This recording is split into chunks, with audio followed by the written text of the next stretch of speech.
राज्यसभा में आज अपने भाषण के दौरान पीएम मोदी ने मैथिली शरण गुप्त की एक कविता सुनाई और फिर सियासत में कविता रचने की होड़ लग गई। कांग्रेस ने प्रधानमंत्री के भाषण को निराशाजनक बताया तो आंदोलनकारी किसानी नेताओं की उम्मीदें भी टूट गई। अवसर तेरे लिए खड़ा है, फिर भी तू चुपचाप पड़ा है। तेरा कर्म क्षेत्र बड़ा है, तेरा कर्म क्षेत्र बड़ा है। पल पल है अनमोल, पल पल है अनमोल। अरे भारत उठ, अरे भारत उठ, आंखें खोल। ये मैथिली शरण गुप्त जी ने कहा था। लेकिन मैं सोच रहा था इस कालखंड में 21वीं सदी के आरंभ में अगर उनको लिखना होता तो क्या लिखते। मैं कल्पना करता था कि वो लिखते, अवसर तेरे लिए खड़ा है, अवसर तेरे लिए खड़ा है, तू आत्मविश्वास से भरा पड़ा है, तू आत्मविश्वास से भरा पड़ा है। हर बाधा, हर बाधा, हर बंदिश को तोड़, हर बाधा, हर बंदिश को तोड़। अरे भारत, अरे भारत, आत्मनिर्भरता के पथ पर दौड़, आत्मनिर्भरता के पथ पर दौड़। कोरोना से जंग में भारत की जीत का जिक्र करते हुए पीएम मोदी ने मैथिली शरण गुप्त की जो कविता सुनाई वो कांग्रेस को तनिक भी रास नहीं आई। इधर पीएम की कविता खत्म हुई और उधर कांग्रेस ने जवाबी कविता रच डाली। पार्टी प्रवक्ता रणदीप सुरजेवाला ने ट्वीट किया, मैथिली शरण जी आज होते तो मोदी सरकार के लिए यूं कहते, आपके अवसर सिर्फ पूंजीपतियों के लिए गढ़ा है। किसान तो चौराहे पर चुपचाप महीनों से अपने हक मांगता पड़ा है। आपका कर्मक्षेत्र सत्ता के स्वार्थों से भरा है। पल पल है अनमोल, अरे भारत उठ, आंखें खोल। आंदोलनकारी किसानों को पीएम के न्योते को लेकर भी सुरजेवाला ने सरकार की नीयत पर सवाल उठाए।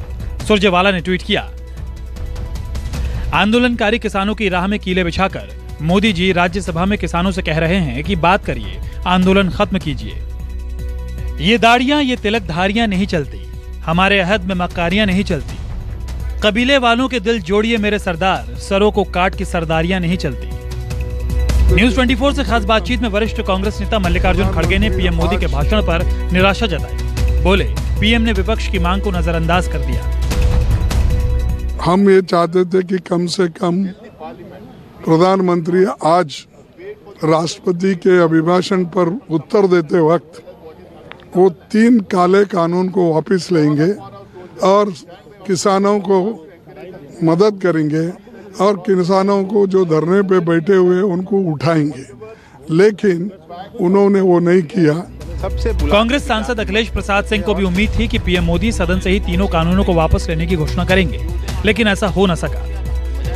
मैं भी भाषण किया था ईसीए पे। मैं उस दिन अपने भाषण में कहा था कि यूपीए 1 की सरकार में मैं कृषि महकमे का राज्य मंत्री था और शरद पवार जी को मैं देखता था कि वो जो पहले के जिन सरकारों, देवगौड़ा जी के सरकार में जो कृषि मंत्री थे, कांग्रेस सरकार में जो कृषि मंत्री थे, वाजपेयी जी के सरकार में जो राजनाथ सिंह जी उस समय कृषि मंत्री थे, सबसे बुला के विचार विमर्श करते थे और बातचीत का समाधान ढूंढने का कोशिश करते थे।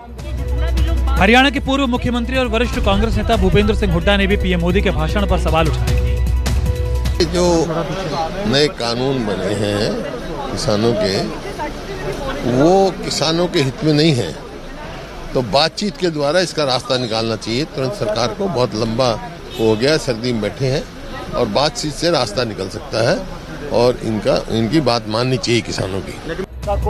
इधर गाजीपुर बॉर्डर पर डटे किसान नेता राकेश टिकैत ने आरोप लगाया कि सरकार एमएसपी के मुद्दे पर उलझाने की कोशिश कर रही है। हमने कहा कि एमएसपी खत्म हो रहा, हमने ये कहा कि एमएसपी पे कानून बने। एमएसपी पे कानून बन जाएगा तो देश के किसानों को फायदा होगा। अब एमएसपी पे कानून नहीं है तो व्यापारी आधे में लूटता है उसको, ये कहा हमने। राकेश टिकैत ने कहा कि दूध के मामले में भी देश की हालत अच्छी नहीं है और अगर स्थिति नहीं सुधरी तो तुर्की जैसे हालात हो जाएंगे। दूध बाहर से मंगाना पड़ जाएगा। मनीष कुमार, दिल्ली, न्यूज 24।